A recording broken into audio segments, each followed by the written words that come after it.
All right, folks, in our fourth video of 5.2, we're going to introduce the other major variable for this section of the unit, and that is rotational inertia.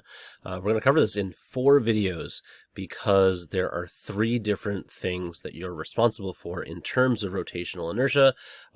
Individually, they're all fairly straightforward, but put together, they're kind of confusing. So what we're going to start with is rotational inertia for point masses. And so we need to define what rotational inertia is.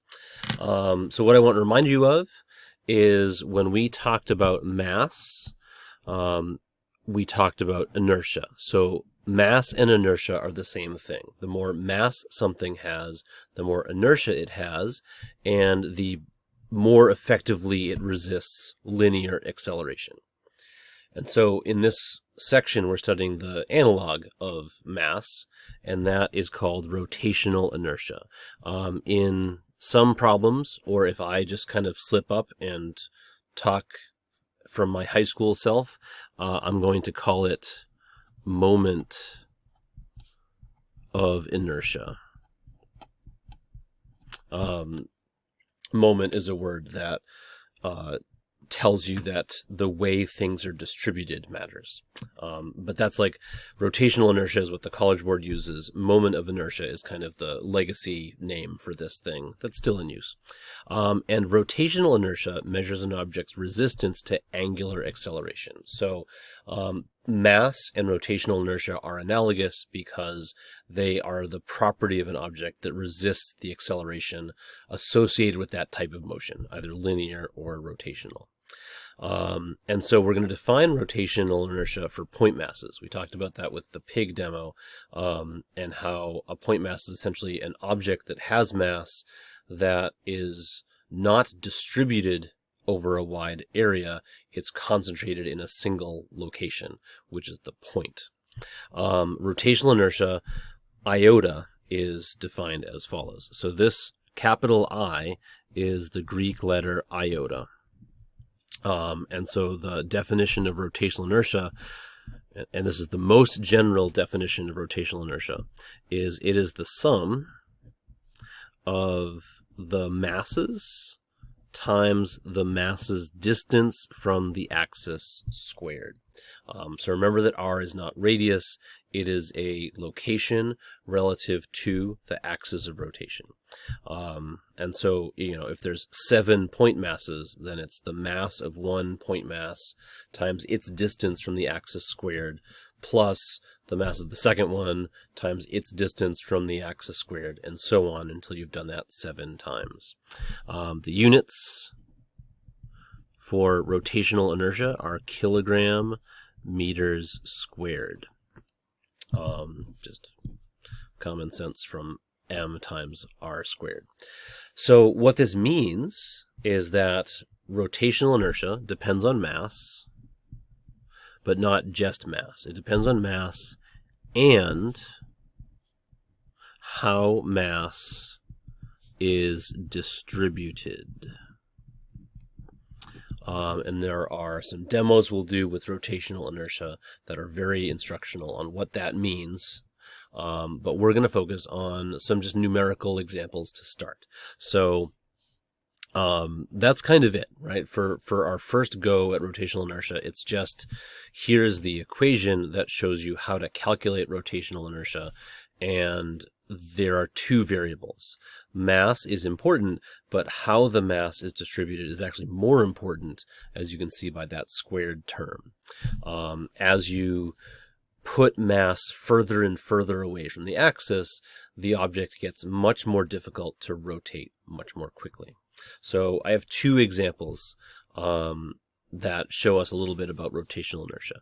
We have spheres that are attached to a massless bar, and the bar is 2 meters long. And we're just going to calculate the rotational inertia of each arrangement of masses. These masses in this situation are connected to a bar. They're connected to one another through the bar, and the axis is part of the bar. As we saw with the pig demonstration, the point masses don't have to be physically connected to the axis. And if you think about like planets orbiting the sun, they are rotating around the sun and they are not attached to their axis. which is the sun. Okay, so we're going to calculate rotational inertia for this object on the left. So iota equals the mass of the object times its distance from the axis squared. So the mass is 2 kilograms on the left, and if the bar is 2 meters long, I put this axis right in the center. The distance from the axis is going to be 1 meter.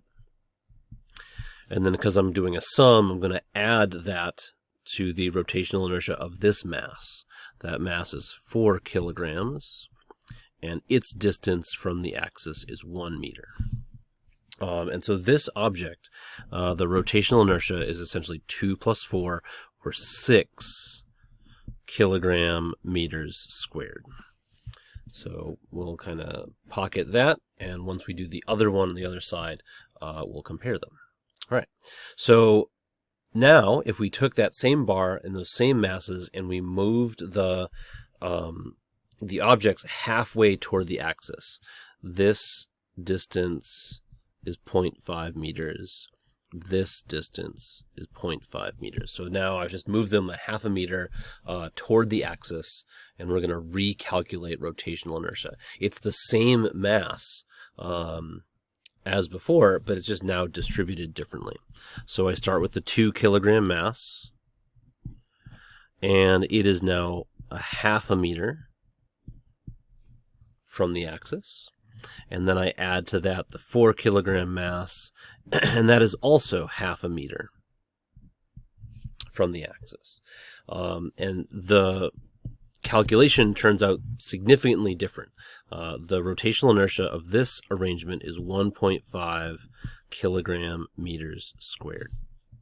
Now, the squared relationship actually shows up there by making the distance from the axis half for both objects.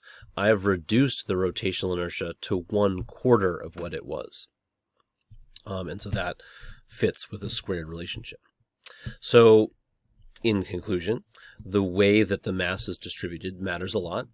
As a final little exercise, we have the original arrangement, but now we have a choice. We can put the axis of rotation at the left end, where the 2 kilogram mass is, or we can put the axis at the 4 kilogram mass, where that object is. And the question would be like, in which situation would this system have a greater rotational inertia?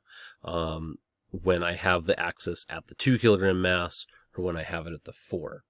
And again, this doesn't actually change how the mass is distributed until I decide where the axis is. If I put the axis here where the 2 kilogram mass is, then I have a 4 kilogram mass that's now 2 meters away.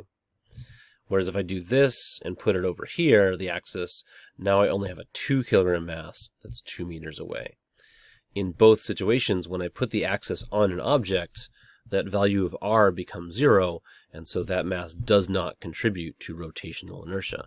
And so the rotational inertia at the 2 kilogram mass is greater than the rotational inertia at the 4 kilogram mass. That was unclear. So I put the axis on the left-hand edge. That gives me a greater rotational inertia. And so if you're like needing to lift a very heavy object with one hand, you want to grab it in the location where the majority of the mass is. And that's our first intro of rotational inertia.